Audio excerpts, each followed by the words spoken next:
So this is video about how to convert string, means it's a one kind of JSON, how to convert JSON into the real world entity or called object. So for that purpose we are using a object mapper. Okay, so what I am trying to do in this project to get this JSON, basically this JSON, and convert it into the one kind of object. So in this JSON we have the simple attribute as well as class as well as list. Okay, so I am creating the simple entity from that string. Okay, so for that purpose I already created project. The project name is object mapper demo. This is pom.xml. So I added basic dependency starter web, lombok, jpa, mysql. Okay, after that I created entity called student, basic just basic entity and basic annotations, entity table data id and generated value. After that startup utility, it's what I am trying to do here. I want to implement command line runner interface here to start it when project is created. Okay, and after that there is student repository which is used to store the whatever string we are converting into the JSON form, and whatever string or whatever JSON we are converted into the entity form, we are trying to save it into database. This is the application dot property. I just write all kind of properties here.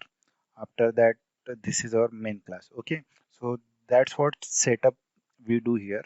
So basically when we are getting this kind of JSON or string, basically whenever you want to implement any kind of multi-part request, at that time you need to pass your data in the form of string. Or suppose if you in some cases, like suppose we are hitting some third party API and you get a string in the string or JSON in that format. So at that time we want to convert it into the object which is real world entity and perform some operation. So I am performing operation like I am saving it into the database.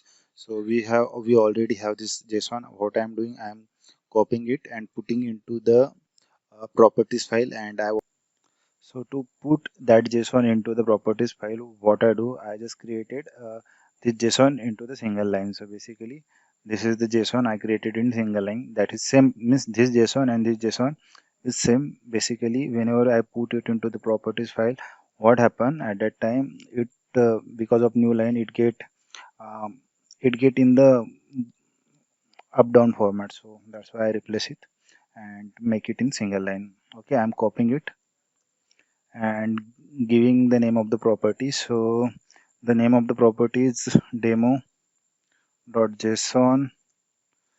dot string. Okay, yeah, this is the name of the property, and I put all JSON into the single line. Okay, so now what I'm doing, I'm going to the startup utility and implement it with command line interface, command line runner. Okay, so I need to override one method here, which is run method. Okay, so with the help of value annotation I can easily access the properties which is present into the which is present into the properties.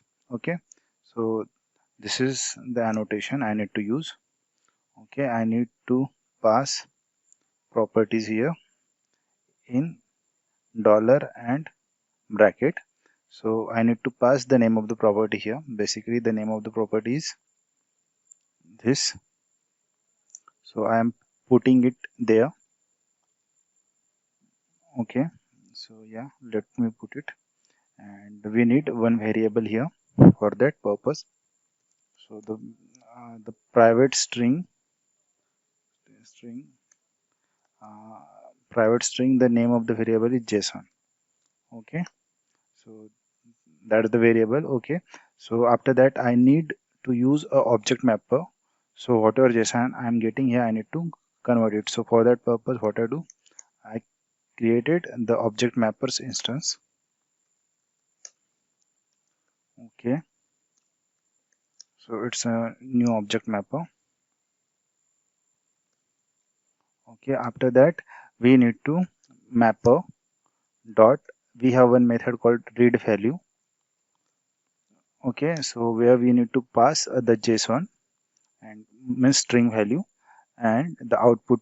So output is nothing but our student class. Okay, so I need to pass student here. Stu student dot class. Okay, so what it going to return? It basically return the student. Okay, now we have another question. Okay, just first complete this part, and after that we modify the entity called student. I'm using annotation called log, which is from Lombok. So yeah, after that, what I do, log dot info and pass the value, or or I can save it in database, and after that I can log it. Okay, so after that we need a repository, that is student repo. We already have it, and I already created it, so I'm using it. Auto add private student repo, and it's a repository, that's why I'm giving it a name as a repo, and I want to save it. Repo dot save. Okay, so it's going to save into the database, which is value. Okay, so after saving it into database, I want database give it back to the us into the one entity form. So this is save. So what I'm doing, I'm printing that save into the log.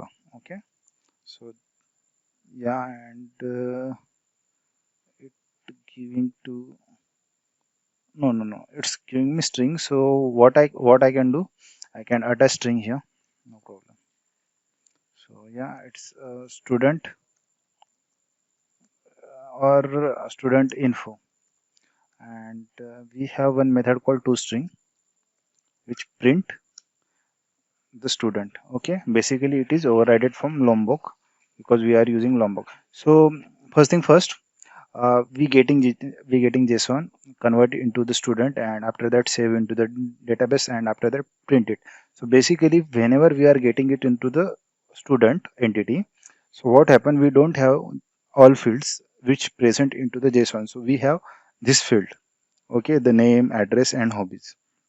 So I want all field which should be present here. Okay, so I need to add it by, I add it manually. Okay, so basically it's a string, and it's a name. Okay, string name. After that address is the class, so I am creating address address. Yeah, I don't want to use that Tomcat address. Okay, so address, and the name of the variable is this. Okay, because why I am creating this, because I need to create a entity from create entity from the JSON. Okay, so after that I need a list of hobbies.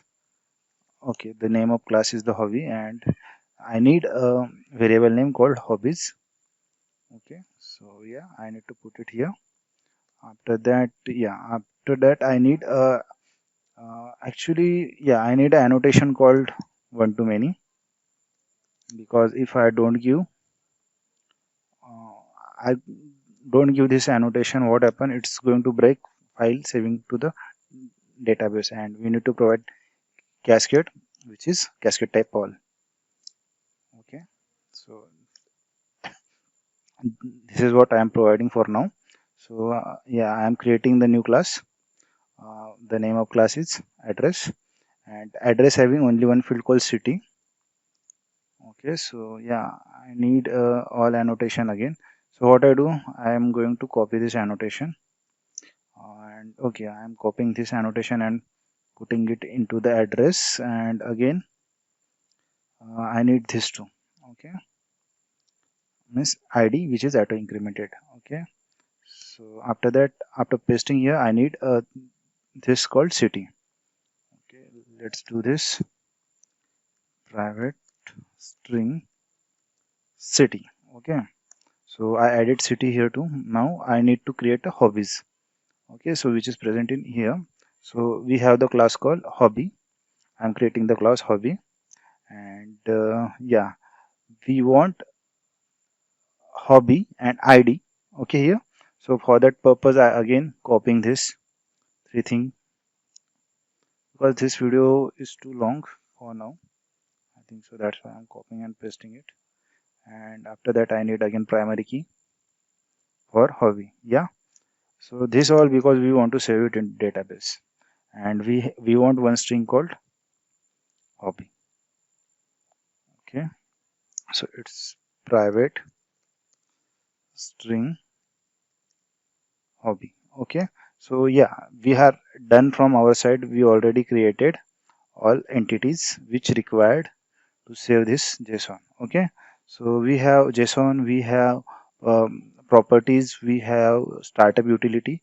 Now let's run it and let's check what happened while we running it. Okay.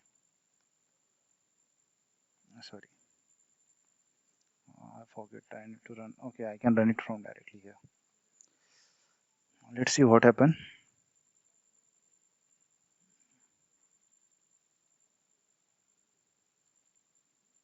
Okay.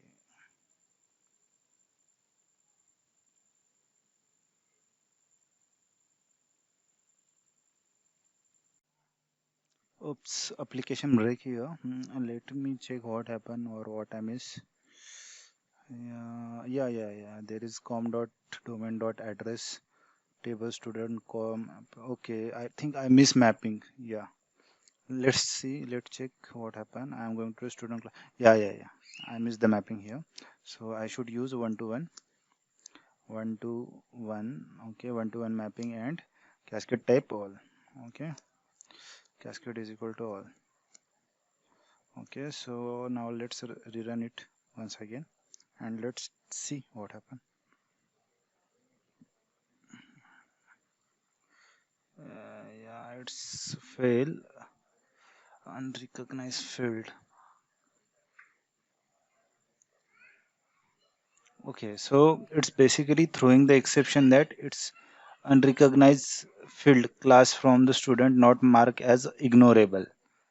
Okay, so this is the exception. So we need to handle it, and I know why it's means why it throw that exception. Basically, it show that there are four known properties, and some of them are unknown properties. Okay, so we need to provide one type of configuration to the object mapper. If there is some unknown properties, we need to you need to skip that properties. Okay. To overcome from the above issue, we need to configure the object mapper. So for that purpose, we need to configure it as a mapper. Okay, mapper dot configure. Okay, configure. We need to pass a deserialization feature here as a parameter and boolean state. Okay, so it's a deserialization feature dot fail on fail on unknown properties on unknown properties. Yeah, we need to pass it and it should be false.